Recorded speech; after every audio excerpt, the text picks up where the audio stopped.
Good morning, all of you. Today will we start here the class biology. We will be study about the reproduction in animal.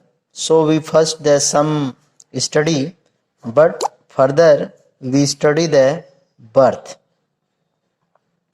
चलिए अब हम birth, the development of an embryo in the uterus take place over a period of about 40 weeks. This is known as the gestation period. gestation period है क्या? Embryo के development से लेकर के और यूटरस में जमा होकर के 40 सप्ताह तक, या हम कह सकते हैं 9 मंथ्स के अबाउट जो पीरियड होता है उसे ही हम कहते हैं गेस्टेशन पीरियड. यह पीरियड जब पूरा हो जाता है तो बच्चा बाहर आता है और एक नए इंडिविजुअल्स के रूप में जन्म लेता है. At the end of the gestation period, the baby comes out of the mother's body usually with its head first. कह रहा है जो बच्चा बाहर आता है तो वो सबसे पहले उसका सर बाहर निकलता है थ्रू द वेजिना से. It requires immense force of push the baby out, and this is achieved by the contraction of the muscles of the uterus. कह रहा है इट रिक्वायर इमेंस फोर्स. इसके लिए क्या एक फोर्स की आवश्यकता होती है to push the baby out, जिसके कारण जो बच्चा होता है वो बाहर आता है. And this is achieved by the contraction of the muscles of the uterus. और यह जो गर्भाशय होता है, गर्भाशय में कॉन्ट्रैक्शन के कारण ही क्रिएट होता है या उत्पन्न होता है, जिससे इंडिविजुअल जो होता है या जो बेबी होता है वो बाहर आता है. अब हम आगे चलते हैं. इसका मतलब कि गेस्टेशन पीरियड है क्या, यानी एम्ब्रियो से लेकर के और यूटरस तक, जब तक बच्चा 40 वीक्स का हो जाता है और बाहर आ जाता है, इस पीरियड को ही हम कहते हैं गेस्टेशन पीरियड. अब हम आगे पढ़ते हैं. इसका अगला टॉपिक है growth and development.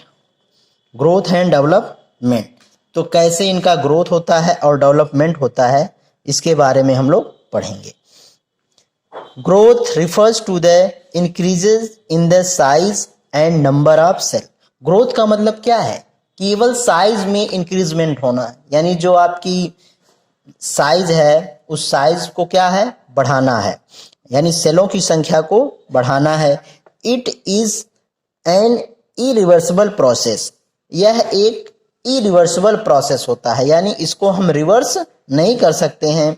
After the birth a child the second stage of growth take place which is out of the mother's वोम.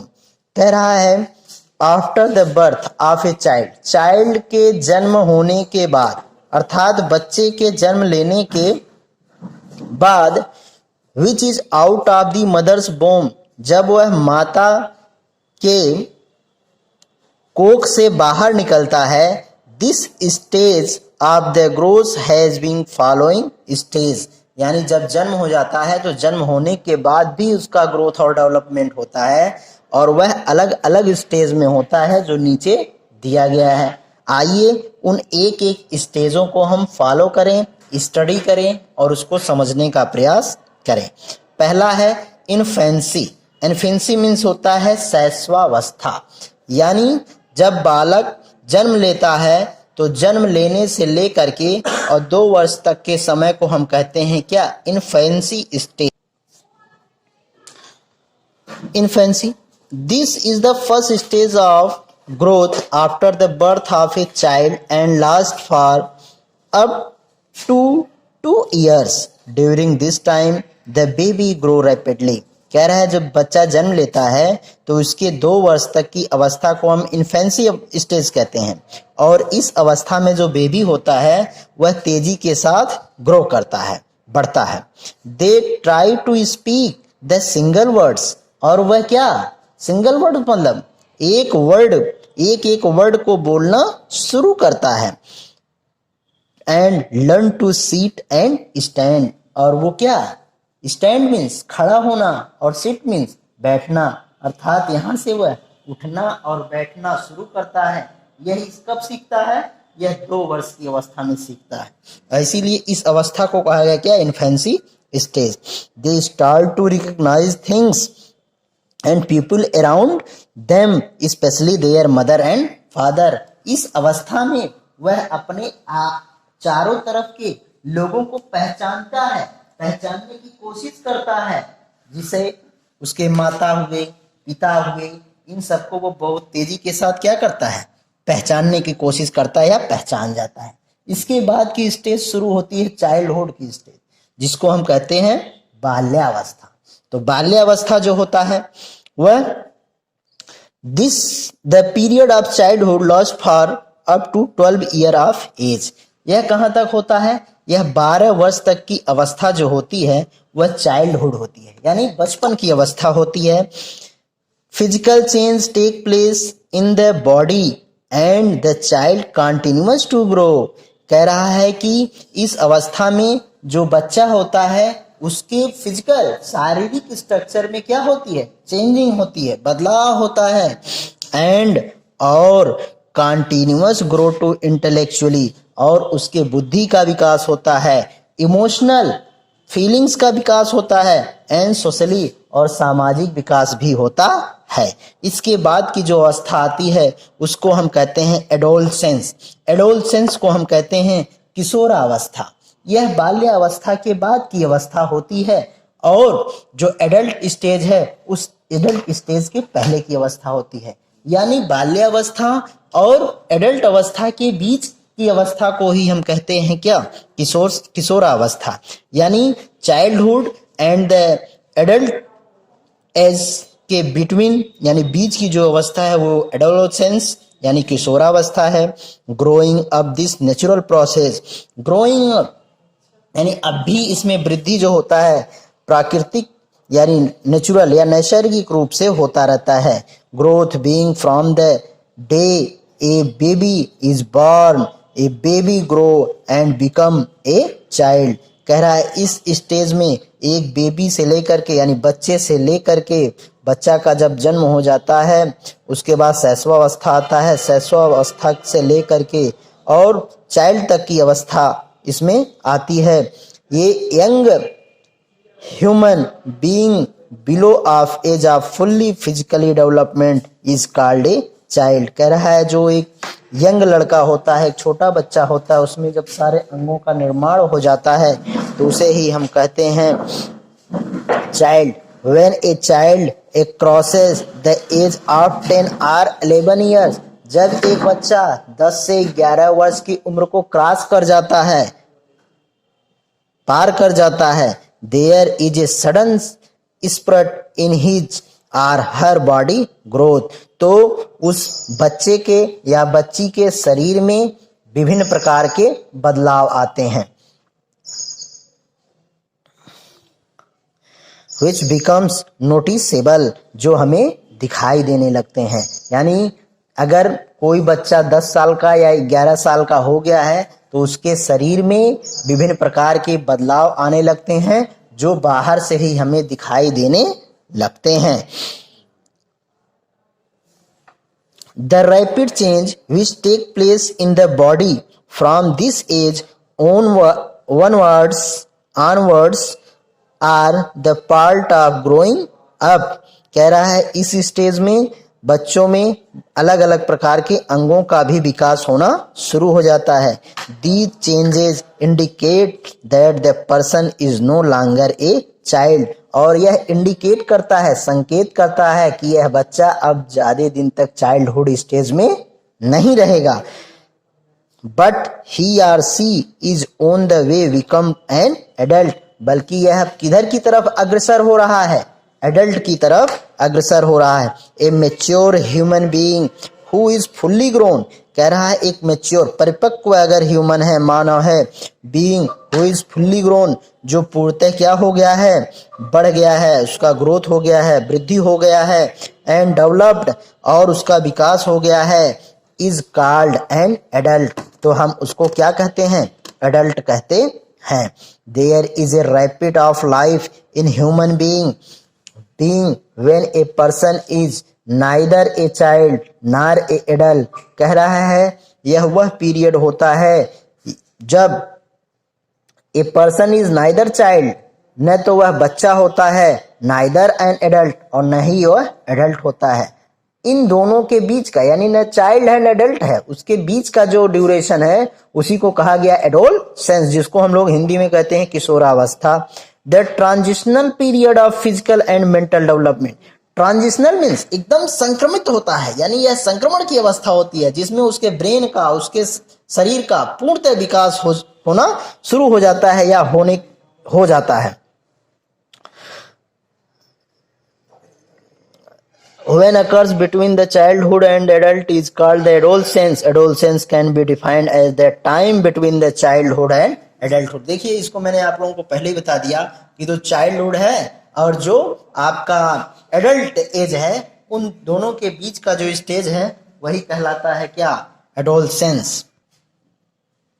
Puberty, although a baby is born with a full set of reproductive organ, कह रहा है यद्यपि एक baby का जो जन्म होता है वह कब होता है, जब आपके रिप्रोडक्टिव आर्गन एक का फुल सेट हो जाता है। Both the male as well as female, यानी मेल में और फीमेल में तभी होता है जब उनका रिप्रोडक्टिव आर्गन क्या होता है, पूर्ण रूप से सेट हो जाता है। These organ do not function during first 10 to 12 year of life, यह फंक्शन जो होता है 10 से 12 साल की अवस्था में काम नहीं करता है। Under the influences of the hormone produce in the body, बल्कि इसी समय से हार्मोन का प्रोडक्शन बॉडी के अंदर होने लगता है। The reproductive organ become active at a time known as puberty, कह रहे तो रिप्रोडक्टिव आर्गन, जो हमारे रिप्रोडक्टिव आर्गन है, बिकम एक्टिव, जब एक्टिव हो जाते हैं तब हम इस पीरियड को हम कहते हैं puberty. A number of physical, mental and emotional development, कह रहा है इस स्टेज में बहुत ज्यादा संख्या में आपके अंदर क्या होता है, फिजिकल, मेंटल और इमोशनल डेवलपमेंट होता है। Occur due to the hormonal changes, ये सभी चेंजेस इसलिए होते हैं क्योंकि आपकी बॉडी में इस समय जो हार्मोन होते हैं वो बहुत ही एक्टिव हो जाते हैं। The period of growth in adolescence due to the hormonal change is called the puberty, कह रहा है जो हमारे बॉडी के अंदर या जो मेंटल या फिजिकल और जो इमोशनल चेंजेस हार्मोन के कारण हुआ है, इस स्टेज को ही हम कहते हैं क्या, पुबर्टी स्टेज कहते हैं या पुबर्टी कहते हैं।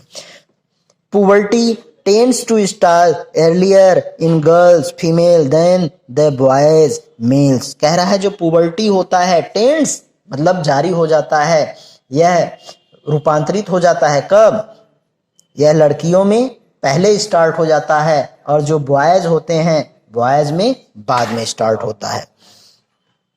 Girls attain puberty at the lower age of 10 to 30 years, जो गर्ल्स होती हैं उनमें 10 to 30 ईयर्स में, while boys reaches puberty as the comparatively higher age of 12 to 40 year, और जो बॉयज होते हैं उसमें 12 से लेकर के 40 ईयर में पुबर्टी स्टेज स्टार्ट होती है या रहती है।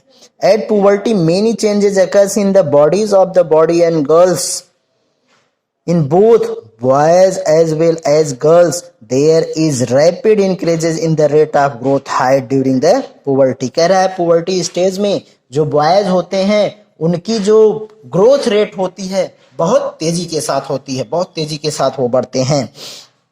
Puberty is marked by the development of secondary sexual characteristics in the boys and girls, such as growth of facial hair and deeper voice in boys and development of breast and start the menstrual in girls. कह रहा है जो puberty as हम देखते हैं वह secondary sexual characteristics, जो हमारे द्वितीयक सेक्सुअल कैरेक्टरिस्टिक्स होते हैं, लक्षण होते हैं जिनको हम बाहर से देखकर पता लगा लेते हैं, जैसे दाढ़ी का बढ़ना या जो हमारी वॉयस होती है उस वॉयस में डिफरेंस आना। जो गर्ल्स की वॉयस होती है उनकी पिच हाई हो जाती है और जो बॉयज होते हैं उनकी पिच लो हो जाती है। इसी प्रकार हमारे जो बॉयज होते हैं उनके कंधे चौड़े हो जाते हैं और जो गर्ल्स होती हैं उनके भी शारीरिक बनावट में, फेसियल में, फेस में आदि में परिवर्तन आने शुरू हो जाते हैं। इस प्रकार जो बॉयज और गर्ल्स होते हैं उनमें उनके जो सेकेंडरी सेक्सुअल कैरेक्टर होते हैं वो हमें बाहर से ही दिखाई देना शुरू हो जाते हैं। आइए अब हम लोग बॉयज और गर्ल्स के बीच जो डिफरेंस होता है, जो चेंजेज होते हैं, उन चेंजेज कौन कौन से होते हैं, उनमें क्या क्या अंतर होता है, उनके बारे में जान लिया जाए। तो जो बॉयज होते हैं उनकी voice depend in boys it become low pitch, इनकी जो पिच होती है वो लो होती है। टेस्टिस इनलार्ज, इनके जो टेस्टिस होते हैं वो बड़े हो जाते हैं and start to make sperm, और स्पर्म को बनाना शुरू कर देते हैं। Chest and shoulder of boys broaden, कह रहा है जो बच्चे होते हैं उनके जो चेस्ट होते हैं और शोल्डर होते हैं वो चौड़े हो जाते हैं। Rapid increase the height occurs, इसी समय उनके हाइट में भी वृद्धि होता है। Beard of the moustaches appears on face, chest and the pubic hair grow, और उनका जो moustaches appear of face, face जो होता है वह फेस पर बाल आ जाते हैं। Chest and pubic hair grow, जो चेस्ट होता है और जो प्यूबिक होता है उन पर भी हेयर या बाल्स उग जाते हैं। जबकि जो गर्ल्स होती हैं वॉइस बिकम हाई पिच, इनकी जो वॉइस होती है, आवाज होती है वो हाई पिच की होती है। ओवरीज मैच्योर, इनकी ओवरी जो होती है वो मैच्योर हो जाती है and start to release ovum or ova, और वो एग या अंडाण को रिलीज करने लगती हैं। Menstrual cycle monthly period begin, और इसी समय उनमें एमसी पीरियड या मेंस्ट्रुअल साइकिल स्टार्ट हो जाता है, शुरू हो जाता है। ब्रेस्टेस डेवलप, उनके ब्रेस्ट जो होते हैं डेवलप होते हैं और इनलार्ज हो जाते हैं। हिप्स बॉर्डन, उनकी हिप्स जो होती है वो चौड़ी हो जाती है due to the deposition of fat, fat के जमा होने के कारण। Rapid increase the height occurs, इनकी भी हाइट क्या होती है, तेजी से बढ़ती है। नो हेयर ऑन चेस्ट, इनके चेस्ट पर किसी प्रकार के कोई भी बाल आदि नहीं पाए जाते हैं, न तो चेहरे पर बाल पाए जाते हैं, और एब्डोमेन, एब्डोमेन पर भी नहीं पाए जाते हैं। Pubic hair start to appear, इनके प्यूबिक पर हेयर उगना स्टार्ट हो जाते हैं। इस प्रकार एडल्टहुड, एडल्टहुड को हम कह सकते हैं वयस्कावस्था, यानी जब व्यक्ति वयस्क हो जाता है, मैच्योर हो जाता है, तो उस अवस्था को हम कहते हैं adulthood. An individual is said to be an adult when he or she reaches the age of 80 to 12 years, यानी 18 से 20 वर्ष की अवस्था जब व्यक्ति की हो जाती है या बॉयज या गर्ल्स की हो जाती है तो इस स्टेज को हम कहते हैं क्या, adulthood. when the growth process does not stop at this age, कह रहा है कि the growth process does not stop, इस समय भी जो ग्रोथ होता है वह स्टॉप नहीं होता है, बट स्लो डाउन कंसिडरेबली, लेकिन अब यह धीरे धीरे जो ग्रोथ रेट हो जाती है वो कम हो जाती है। An adult set to be, और एक जो वयस्क होता है उसको हम कहते हैं क्या, emotionally grounded and mature enough, क्या कि अब यह पूर्ण रूप से या पर्याप्त रूप से क्या हो गया है, मैच्योर हो गया है। हैंडल सिचुएशन, और वह किसी भी सिचुएशन को क्या कर सकता है, हैंडल कर सकता है। They learn to take independent decision and attain to sense of responsibility while they focus on their future, और इस स्टेज में या इस अवस्था में वह अपने फ्यूचर के बारे में भी सोच सकता है। क्यों? क्योंकि अब उसके पूरे ब्रेन का पूरा फिजिकल, पूरा सोशल डेवलपमेंट हो गया होता है। तो इस प्रकार हमारा यह वीडियो जो होता है रिप्रोडक्शन इन एनिमल चैप्टर जो है वो समाप्त हो गया। आप लोगों को जो न समझ में आएगा उसे आप पूछिएगा और इसे देखिएगा। थैंक्स।